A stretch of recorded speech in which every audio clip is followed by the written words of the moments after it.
Hey, how you doing? It's Chris Foord with the Dub-Ling O show. It's a show pretty much set up to, talk to people in our neighborhood kind of deal. And today I have an awesome guest. His name is Todd Morin, and Todd is a foreman for construction sites when it comes to apartment buildings. But Todd, say hi. Why don't you just give us a little quick recap of what you do? Yeah, for sure. Nice to be here, Chris, for sure. I've been doing it for about 30 years. Worked for my uncle actually for the first 30 years, and I've just started a new project. I started with doing single family, full subdivisions, basically right from the ground up. And I was kind of just thrown in the fire at the age of 18, 19. Dan needed someone, and I came out and I said, Todd, I need you out here. So I came out, started right away, was given plans and had to Dan and I sort of fought through, figured it all out on our own. And we've been doing it for about 30 years. In the last couple of months, we finished our last project, and I've moved on to a new company who got a hold of me, and they were looking for somebody with my expertise to help push a couple of projects they have. But I've done basically commercial, multifamily, single family, a couple of thousand single family houses. That gets me to where I am today. So I've got about 30 years experience at 48. So kind of a rare thing to have to be doing it that long. What a unique story and a unique way to start out. Because, I was thinking like most people, and I'm sure most people would, you're going to become a foreman. You probably start off with a shovel in your hand and you start digging. But you, like you said, you were given plans. So you were kind of like, in a way, being trained to be a foreman from the get-go. Right from the start, yeah. So basically, I kind of worked with all the trades at the beginning and just learned a little bit of each of them, the day-to-day experience. So basically, I know a little bit about electrical, a little bit about framing, a little bit about plumbing. I don't have a ticket in any of them, but I've got a good general knowledge of all of it, so that I can oversee everything. But one of the keys I find is really relying on your trades and making sure that they're the ones that make the calls on things, and I give the advice. And if I have to make a financial call where we have to spend money, that's more my job, or in how long something takes, handling the scheduling, that kind of stuff. The new company I'm at, it's actually they've got it very, very organized. They've got a couple of guys that are above me now, have been doing it for quite a few years, and as long as I've been doing it, I'm still learning from these guys. So it's a little bit different system where we were a two-man show, did the job of what normally 10 to 12 people do. Now I'm at another company where I have a more focused area. They really want me to push this one project to try and get it done in a quick amount of time for them. So Sweet. Okay. So, you said jack of all trades. I said like you didn't start off with a shovel, but over the years, I guess you have used a shovel, right? Many a times. Yeah, I'm not a lazy guy. So, and job has to get done, right? Anything that's got to get done gets done. This week we had a little area with a sidewalk, and I went in and took care of that, where it was a bit of a trip hazard. Do it. If everyone's busy, you grab it and you do it. From cleaning up messes to handling the biggest of decisions, it's very, very much a little bit of everything, right? So, and I find that the way I started, where Dan just basically said, "Here, Todd, let's go," it really helped. Like we built a couple of commercial projects, the TD Bank building, and basically I had not done commercial. Dan, the plans were given to us from our architect, and bang, figure it out, right? So I'm like, God, where do I start on commercial?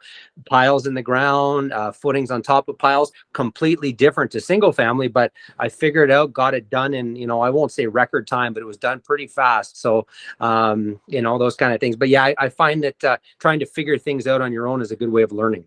That's fantastic. So what I want to do, I want to start off with like the final result, and then we're going to go back to the beginning. So just what's the final result is your job as a foreman? It's just to have the total building complete, or why do you elaborate on that? My number one thing is to have something done as fast as possible, as efficient as possible, and turn as much profit to the owners as possible, while not cutting corners, to provide a top-notch product for the homeowners who purchase from us, right? So you want to give them the best product available, 100%, zero deficiencies. In 30 years, I can't remember ever checking off a deficiency at final walkthrough, because I always focused on making sure things are 100%, from paint touch-ups to all the little things within the unit, door handles, no drips in the sink. So it's very much to try and turn over 100% product while still making a good amount of money for the company, and as fast as you can. That's so awesome. Okay, so let's go to the beginning. It's a construction site. You show up, and with your 30 years experience, I guess you get out there and there's a plot of land. Where do you start? What do you do? So basically, from the plot of land, you look at it, and I was very lucky in both companies now have always been trying to buy more land and move on. And obviously, you want to buy your land for the best price you can. Now, back in the 90s, land was a lot cheaper than it is now. Now it's very tough. So you gotta have deep pockets, right? So you got to have the money to buy it, put it together. And then you start to look at the shape of the land and what's going to go on it, and then kind of decide the best way to do it. Every piece of property that we've had from subdivisions has had, we have to provide school sites for the province. You got to provide parks. You got to have certain green spaces. You've got to have commercial sites. So Dan and his partner had always handled that end of it, of what kind of goes where, and then I handled the construction end. But all of those things were requirements. You have to have a site for a fire hall, police station, that kind of stuff, right? So all of that stuff has to be thought of before we actually start the construction. And it's very important to have that planned out before you start, because you don't want to get in the middle of something and say, oh God, we don't have enough green space here, and then the city's on you about getting more green space, right? So that's kind of what you have to think of at the very, very beginning. Wow, that's crazy, because I was thinking construction was the beginning, but you just took me like way before that. All Oh, right. yeah. So now you got all those permits in place, your green space. I guess what's next? The sewage, like what goes under the ground? Deep services. Yep. So we're very fortunate to have a lot of good relationships with a lot of the bigger companies. And it's the exact same thing with the new company I'm with. They got very good, strong relationships with some of the biggest companies in Calgary. And by using those companies, it's almost like they can sort of just handle everything for you, from permits and everything. They're very, very good. So you rely on them. And again, both companies I've worked for, and I've been at the newer company not for very long yet, but they pay their trades really quick. And it's very important to pay your trades on time. When you start delaying people and saying, okay, I'll get you next month, or I'll get you next month, they don't want to work for you. And good luck getting things done quick. When you treat your trades, you got to treat your trades well. I've been able to develop almost a family relationship with a lot of the people we've worked for. And, I starting the new job now, I've had calls for the last 2 weeks straight from the guys I was working for in my previous company about, oh, how's everything going? So when you have a relationship like that where they're family, it's so easy to push and say, look, guys, I got to get this done. And they do it for you. And like I said, this new company I'm with, they have the same type of relationship with their trades. They stick to the same people, treat them well, pay them, and it makes the job so much easier.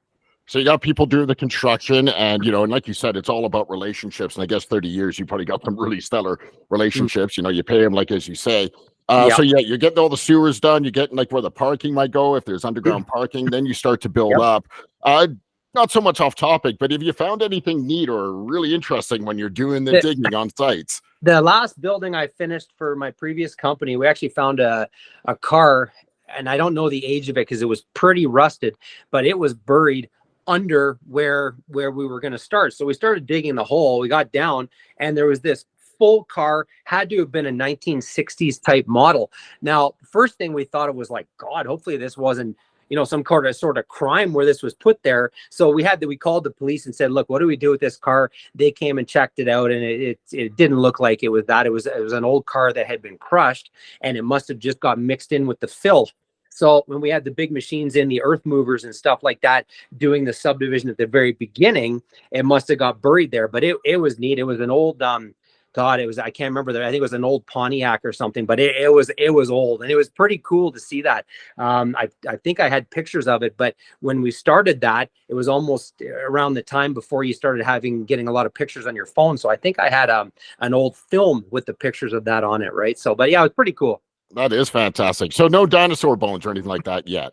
I have found bones, but I think most of them were animal stuff like that. But yeah, no dinosaur bones yet. That's great. Yeah. What an interesting story, though. That's so cool. Okay, so now you get the crews coming in. You start to lay down your platforms and stuff. When it comes to designing of the actual apartments nowadays, it used to be a big beef of mine. Like, I remember I moved to Regina, 12 years ago, and I was only there for like 29 months or 21 months. But I remember, the apartment I was in, it was kind of like set up. The kitchen was dark. Then you had this stupid little dining room, and then there was like a wall, then a living room. and it just didn't make sense. Like, can we just open this up? How have you seen, when it comes to apartments, condos, how has the living arrangements changed over your last 30 years? You're so spot on with that. Things have really changed, and with styles, colors, materials, like everything back then used to be standard laminate countertops. Now it's all quartz and granite. And you're right about the layout. Open concept seems to be the way to go. Now I had architects that always designed that. Now the previous company I was with, Dan always did the designs himself, went through it. And the good thing is this new company I'm with, the owner, man, he's so hands-on with the design. He's got so much knowledge, and it seems like the two of them are very, very similar. And this is what people want to buy now. So we've never really, anywhere that I've been, we've never hurt for sales, because people would walk in and you just listen to your customers. And when your customers say, yeah, you know what, we want to be able to see the TV from the kitchen, things like that, and then you've got your open concept. So then you're eliminating walls. So then you find different ways to construct the house where all the weight of it or the condo bears on the outside walls as opposed to the middle. So you can have an open concept, so you add some beams and stuff like that wherever possible, and then you get an open concept home. And I really saw that when I did Applewood. We finished Applewood probably, I don't know, 1997, 98. And that's where the open concept really started, from what I remember. And that was a few years ago, obviously. And things just really started to open up. And now you go into places and they're all very open. New company I'm with, designs are fantastic, like just really, really done really well. And with the owner being there, and again, the two guys above me, they have a great sales team. They just seem to be very, very with the new things people are looking for, right? So, and it goes as far as products go. Everybody wants laminate, vinyl, luxury vinyl plank now.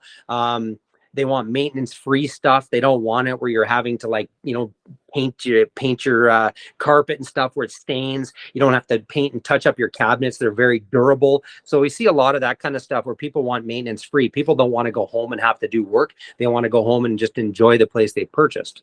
Is carpet dead? Carpet dead? It's not dead. It's still used quite a bit. But I find that people like carpet for bedrooms and stuff like that, because it's a little bit more of a warmer feel. So it's not dead for sure. Tile bathrooms, and then I've seen places where it's just LVP all through the entire place, right? So and I think it goes down to personal preference. Some of the people that are tend to be a little bit colder may want a little bit of carpet in the bedroom, right? Because it's a little bit more of a warmer product, right? So yeah, that's kind of like the idea nowadays. I know I see that when I go to Airbnb, it's like carpet in the bedroom and everywhere else, kind of like the flooring, the laminate kind of deal. So any fun facts with the interiors, that may surprise residents? Like, have residents ever come in and have said, oh, I really like this feature, I never knew you could do that? What's something that maybe that you guys have brought to the table as opposed to like what the customer wanted?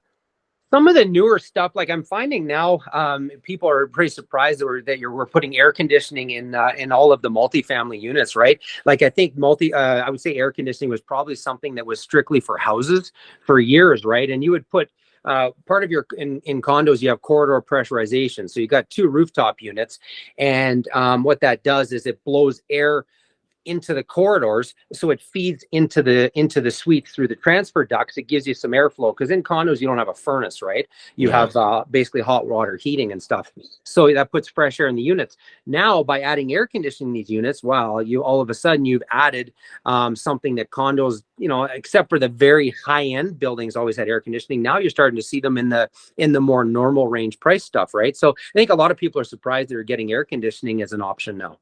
Is it more like a central air? Like you're not having those air conditioning boxes going out the window?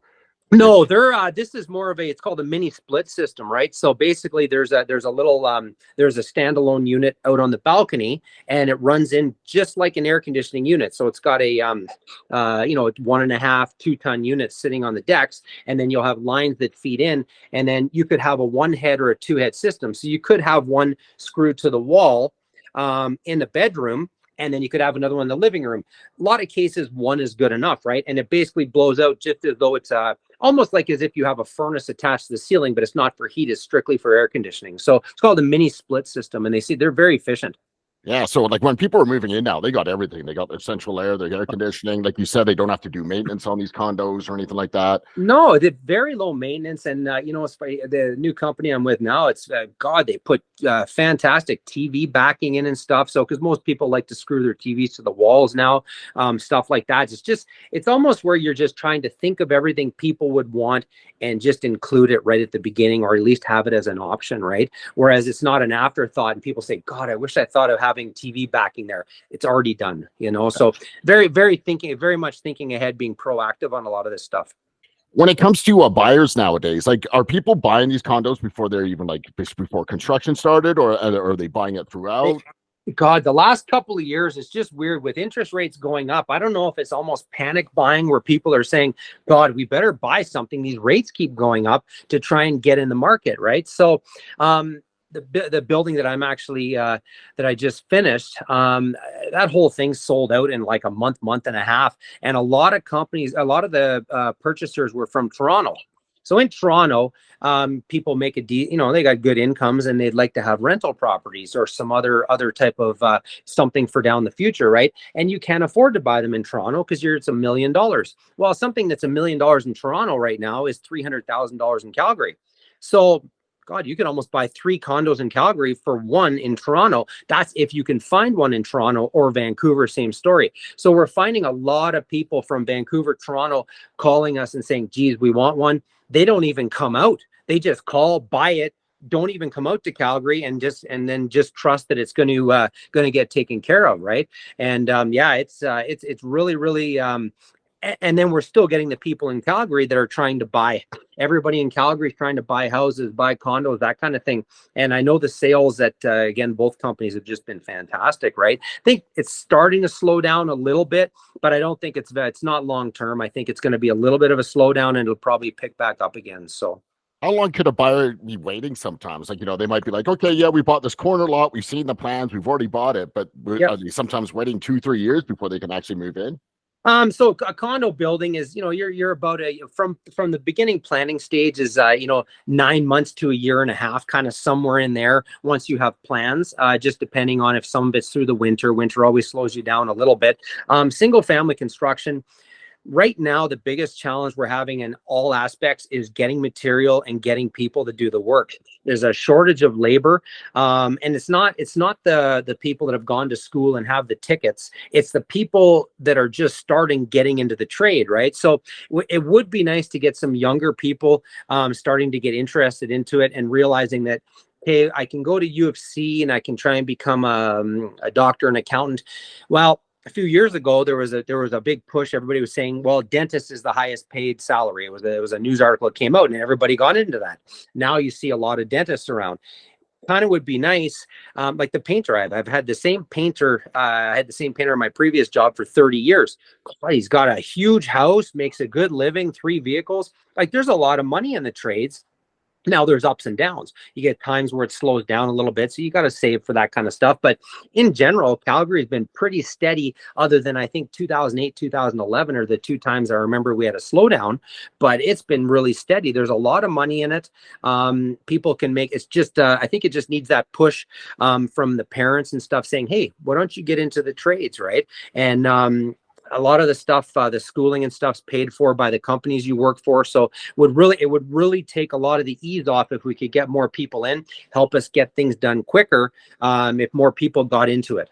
Now, say you're totally green, you're out of high school, or maybe not even high school. Maybe you've had a career for like, a decade or two, but you're like, okay, I got to do something else.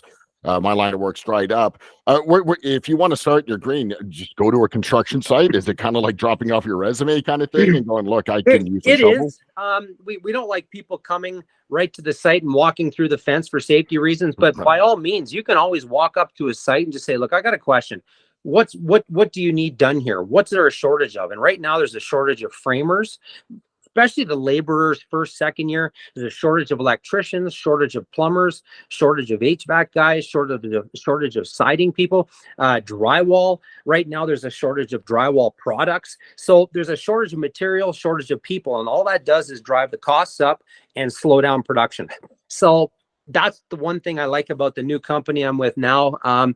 They're very much the same mindset as my previous company of, just treat all the people you have very well, because you got to hang on to them so you don't lose them. And it's a good philosophy to have, right? Just treat your people well, because you start losing people, you're not going to find them again because there's nobody out there. So right now, the housing, I mean, the construction world, housing in Calgary, it's pretty strong. There are jobs out there. I mean, obviously, Canada's I guess there's been a lot of population, people coming into the country. Mhm. I guess housing, is this going to be big money for a while, eh? Is I that would where you say see it? so, Yeah, especially with all the wars kind of going on everywhere, trying to get out of these places, right? yeah. And Canada is always a bit of a safe haven. The government treats them very well, and that's why you get so many people wanting to come to Canada. Now, there's always pros and cons to that all the time, but I think in general, it's going to help the economy and help out moving forward, having more and more people here, provided we can get the materials and get people trained. All kinds of people from Ukraine coming here now, and if we can get them trained, that's how we're going to help combat the labor shortage. Yeah, it's crazy though. Like there is work out there, which is great news. As for the city of Calgary, because that's where we're based, are we ever going to start growing up more? I mean, we got a whole bunch of places downtown, but they're all office buildings. I believe like they're only 30% full right now. But we Mm-hmm. seem to keep spreading out. Is that Calgary's plan, just to keep getting Uh, bigger and bigger?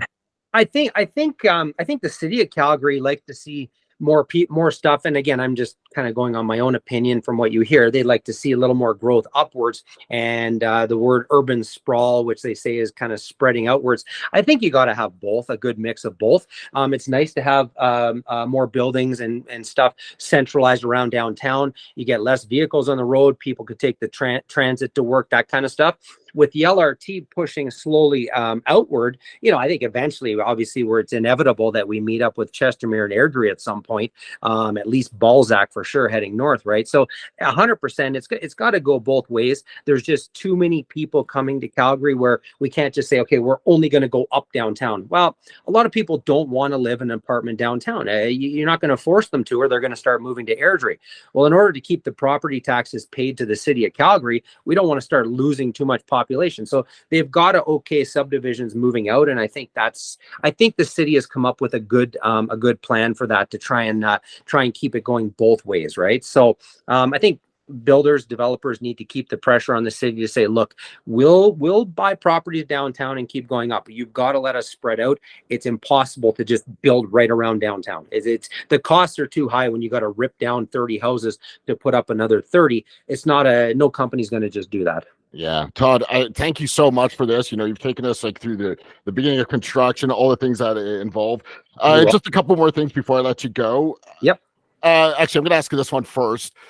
Now that more people are working from home, do you Mhm. find that that's planning that you put into the actual condos nowadays? Like their little offices, or I guess For internet sure. has to be key.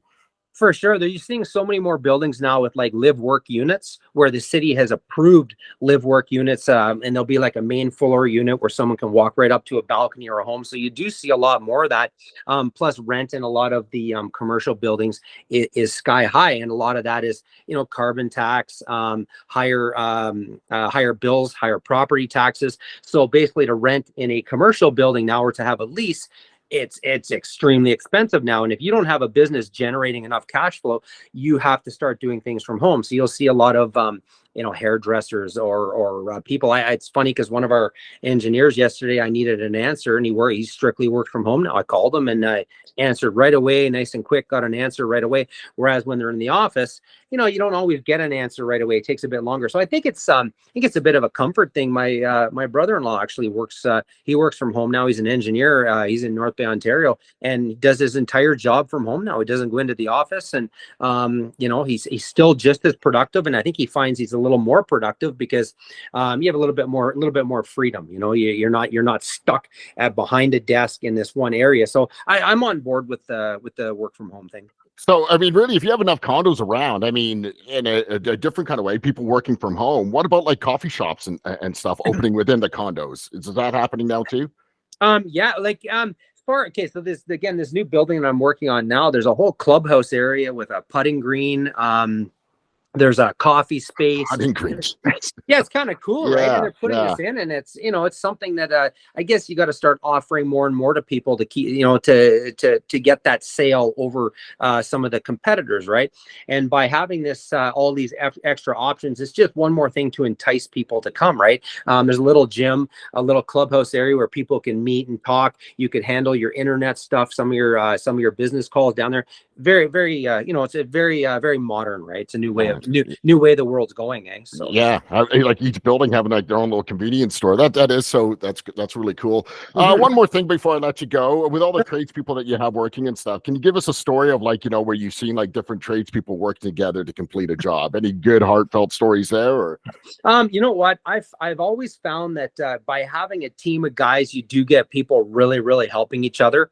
I do remember we unfortunately had a bit of an accident on a hail repair, and one of the guys fell from some scaffold, and this was a few years ago, and it was crazy the amount of help that was there within minutes to help this guy, and he survived, and he had quite a fall, and he was back to work in a couple of weeks. And I think the biggest reason for that was the immediate first aid that was there to help this guy. Right away, all the guys were there helping him, didn't move him. They all knew the rules, careful in that. They cleared everything out, and it was just a neat story to have all these guys helping this one guy. And it was the guy's own fault. He was told not to do what he was doing. yeah, accidents happen though. Yeah, it does happen, right? And the teamwork there to help him get through it. I'm sure that's why he was back to work in a couple of weeks. So it was a nice story. So all these laws and rules that the government put in for people's safety, it actually is really 100% it is. And as much as it's a pain in the neck sometimes, it's just for our well-being, right? You don't want injuries, you don't want fatalities, anything like that in your job site. So you've always got to make sure people got their PPE on and stuff, and their training, this type of thing, right? So well, that's awesome. So you're 48 years old, you still got a bright future ahead of you doing even more foreman stuff. Yeah. And, yeah, who knows? Maybe you'll be working on the new arena for the Calgary Flames. Hey, maybe, you never know. There you go. Hopefully that thing gets built soon. So that'll be good. I'm looking forward to it. Is there any this is my last question, is there any like parties that you have once the condo is complete, or is everybody pretty much moved on to the next job? Nope, right to the next job with as busy it is, right? So I know a lot of customers end up having housewarmings, and you always get invited to those, right? And I go in, there's food, all this kind of stuff. So you always get invited to those type of things. I haven't completed any projects with the new company yet, so we'll see how that goes. But yeah, it was pretty much like, we've been pretty hardworking people for a good 30 years now, right? And you're just always trying to, there's always something to do. Let's put it that way. Awesome. Todd, thank you so much. Todd Morin, he's Thanks a for having foreman, me. he's a builder, and yeah, he just kind of cleared up a lot of insights if people want to get in the industry, what they can expect if they're buying, all that good stuff. Todd, thank you so much. Thank you so much. Take care, man. Thanks for having me.